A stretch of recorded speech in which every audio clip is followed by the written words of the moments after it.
Ayub pasal 30. Tetapi sekarang aku ditertawakan mereka yang umurnya lebih muda daripadaku, yang ayah-ayahnya kupandang terlalu hina untuk ditempatkan bersama-sama dengan anjing penjaga kambing dombaku. Lagi pula, apakah gunanya bagiku kekuatan tangan mereka? Mereka sudah kehabisan tenaga. Mereka merana karena kekurangan dan kelaparan, mengerumit tanah yang kering, belukar di gunung dan padang belantara. Mereka memetik gelang laut dari antara semak-semak dan akar pohon arar menjadi makanan mereka. Mereka diusir dari pergaulan hidup dan orang berteriak-teriak terhadap mereka seperti terhadap pencuri. Di lembah-lembah yang mengerikan mereka harus diam, di dalam celah-celah tanah dan sela-sela gunung.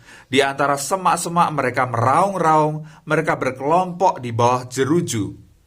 Mereka itulah orang-orang bebal yang tak dikenal, yang didepak dari negeri.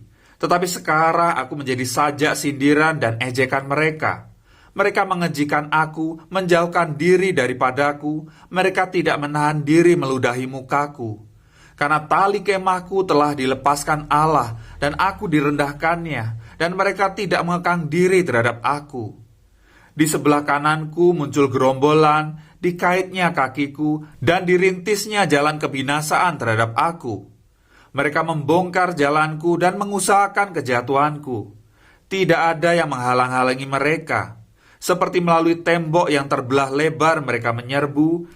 Mereka datang bergelombang di tengah-tengah keruntuhan. Kedahsyatan ditimpakan kepadaku, kemuliaanku diterbangkan seperti oleh angin, dan bahagiaku melayang hilang seperti awan. Oleh sebab itu, jiwaku hancur dalam diriku. Hari-hari kesengsaraan mencekam aku. Pada waktu malam tulang-tulangku seperti digerogoti, dan rasa nyeri yang menusuk tak kunjung berhenti. Oleh kekerasan yang tak terlawan koyaklah pakaianku, dan menggelambir sekelilingku seperti kemeja. Ia telah mengempaskan aku ke dalam lumpur, dan aku sudah menyerupai debu dan abu. Aku berseru minta tolong kepadamu, tetapi engkau tidak menjawab. Aku berdiri menanti, tetapi engkau tidak menghiraukan aku. Engkau menjadi kejam terhadap aku. Engkau memusuhi aku dengan kekuatan tanganmu. Engkau mengangkat aku ke atas angin, melayangkan aku dan menghancurkan aku di dalam angin ribut. Ya, aku tahu, engkau membawa aku kepada maut, ke tempat segala yang hidup dihimpunkan. Sesungguhnya, masakan orang tidak akan mengulurkan tangannya kepada yang rebah, jikalau ia dalam kecelakaannya tidak ada penolongnya. Bukankah aku menangis karena orang yang mengalami hari kesukaran? Bukankah susah hatiku karena orang miskin? Tetapi ketika aku mengharapkan yang baik, maka kejahatanlah yang datang. Ketika aku menantikan terang, maka kegelapanlah yang datang. Batinku bergelora dan tak kunjung diam. Hari-hari kesengsaraan telah melanda diriku. Dengan sedih, dengan tidak terhibur, aku berkeliaran. Aku berdiri di tengah-tengah jemaah sambil berteriak minta tolong. Aku telah menjadi saudara bagi serigala dan kawan bagi burung unta. Kulitku menjadi hitam dan mengelupas dari tubuhku. Tulang-tulangku mengering karena demam. Permainan kecapiku menjadi ratapan dan tiupan serulingku menyerupai suara orang menangis.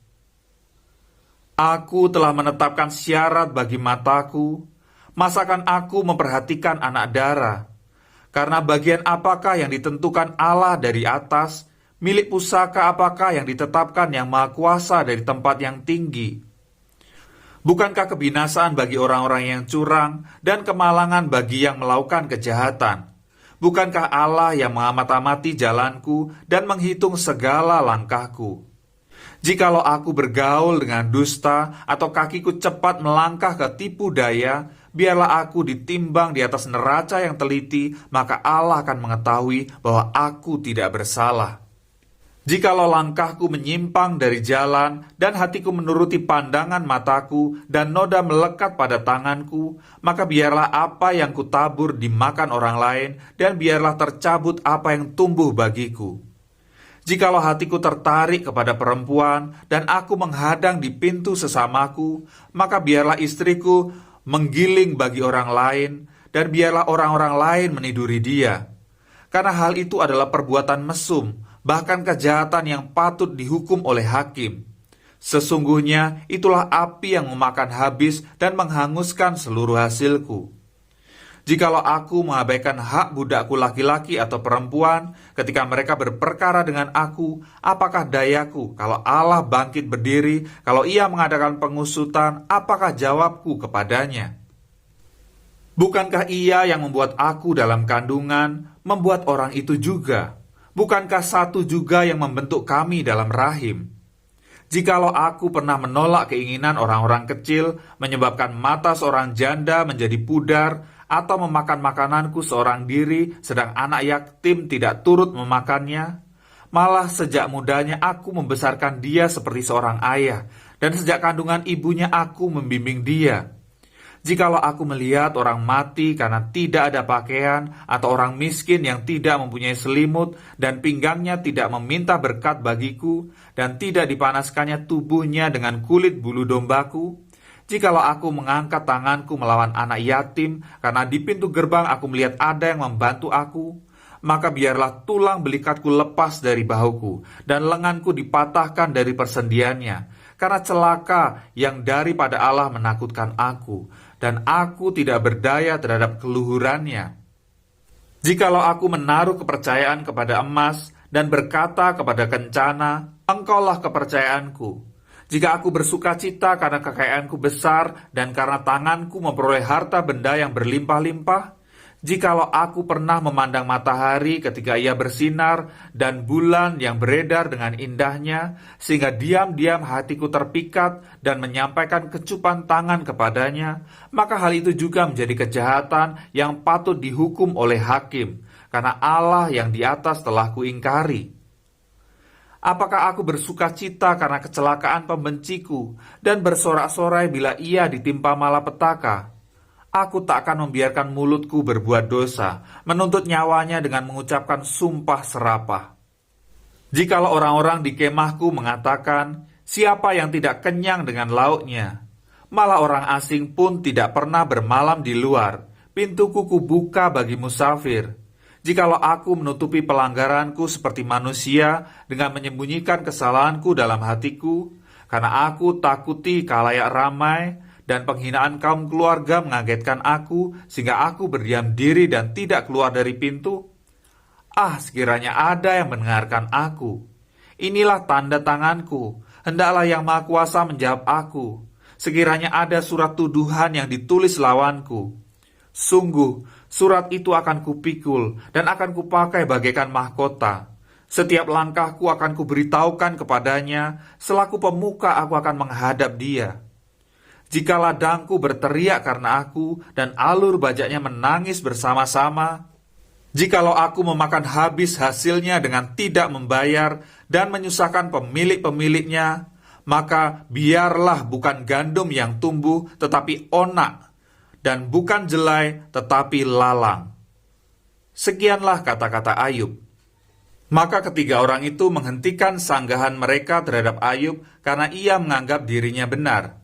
Lalu marahlah Elihu bin Barakhel, orang Bus dari kaum Ram. Ia marah terhadap Ayub karena ia menganggap dirinya lebih benar daripada Allah.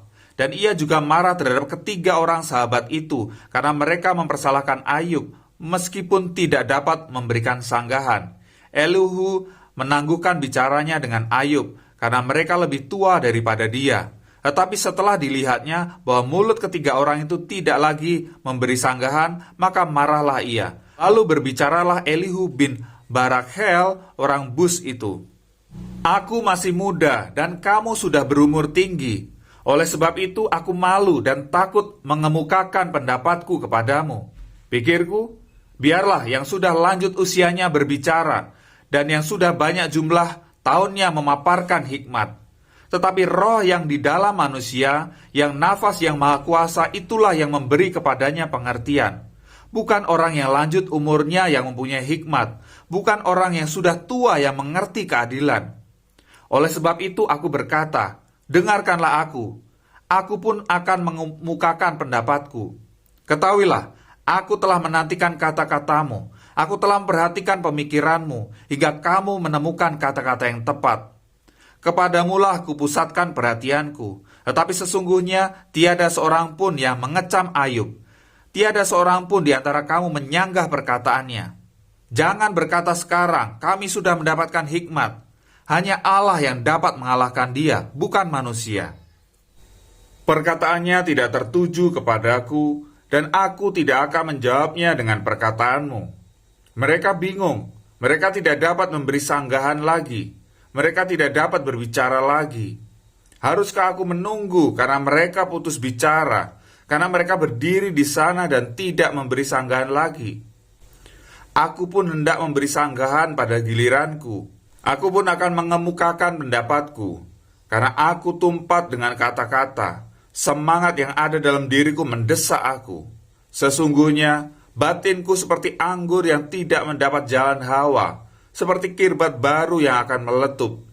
Aku harus berbicara supaya merasa lega. Aku harus membuka mulutku dan memberi sanggahan. Aku tidak akan memihak kepada siapapun dan tidak akan menyanjung-nyanjung siapapun.